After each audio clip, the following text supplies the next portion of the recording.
असलम ने तो पूरे तरीके से ही ज़ुबैर की दुकान पर नकब लगा ली है और हुक्म चलाता रहता है वज़ीर पर। वज़ीर कहता है मान डलवा दो, तो वो असलम कहता है अपनी औकात में रहो, मैं इस दुकान का मालिक हूँ, मुझसे तमीज़ से बात करो। और दूसरी तरफ अब वो सिदरा को भी फंसा रहा है अपने जाल में। सिदरा भी अब अपने मंतकी अंजाम तक पहुँचने वाली है जो इसने ज़ीनत के साथ किया है।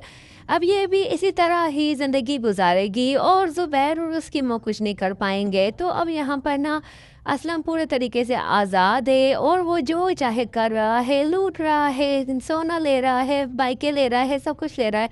घर आता है तो अम्मा कहती है कि माल तो डलवाओ, तो अब यहाँ पर असलम बहाने करता है और कहता है आपके कंगन जब बिकेंगे तब मैं माल डाल दूंगा। हालांकि वो कंगन बेच चुका है और पैसे भी खा चुका है। तो इतनी देर में ना ज़ुबैर पूछता है असलम से कि ज़ीनत का कुछ पता चला। तो अब मैं ना असलम कहेगा कि दफ़ा करो ज़ीनत जैसी ना बेपरवाह बेपर्दा औरत को और छोड़ो उसको। तो ज़ुबैर ये सुनकर बहुत ही ज़्यादा गुस्सा हो जाता है। असलम भरोसे कहता है तुम्हें कोई हक़ नहीं है, तुम मेरी बीवी के बारे में ये सब कहो। सिदरा भी पीछे से आती है, वो सुन रही होती है और असलम को देख रही होती है, क्योंकि अब ना असलम ने सिदरा को फंसा लिया है और अब सिदरा भी असलम से शादी कर लेगी और अम्मा और ज़ुबैर सिर्फ देखते ही रह जाएंगे। अब यहाँ पर ना बहुत ही बड़ा ऑर्डर मिला था ज़ीनत को, लेकिन ज़ीनत ने इनकार कर दिया क्योंकि जो उस कंपनी का मालिक है वो बहुत ही बदनीयत इंसान था। तो नीलम कहती है कि आप फिक्र ना करें, हमारे साथ कुछ भी बुरा नहीं होगा अब क्योंकि हम नहीं कर रहे। सितारा तो बाई जी के साथ बहुत ही ज़्यादा इंजॉय कर रही है।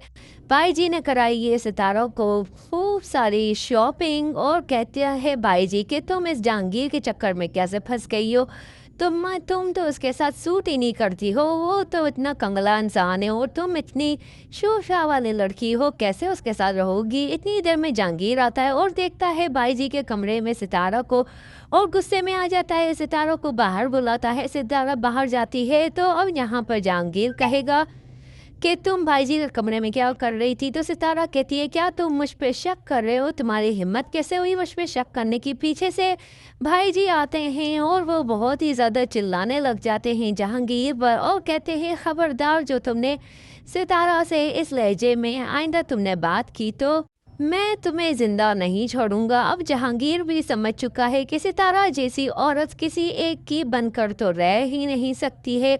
वज़ीर आता है घर पर तो अब यहाँ पर हिसाब किताब देने के लिए तो अपने वज़ीर कहता है ज़ुबैर को कि असलम भाई ठीक नहीं कर रहे हैं और वो दुकान में माल भी नहीं डलवा रहे हैं और हिसाब भी गड़बड़ कर रहे हैं। तो नाज़रीन अगले एपिसोड का आप रिव्यू देखना चाहते हैं तो चैनल को सब्सक्राइब कर दें, साथ में करिएगा बेल आइकन को प्रेस जिससे आपको रिव्यूज़ देखने को मिलते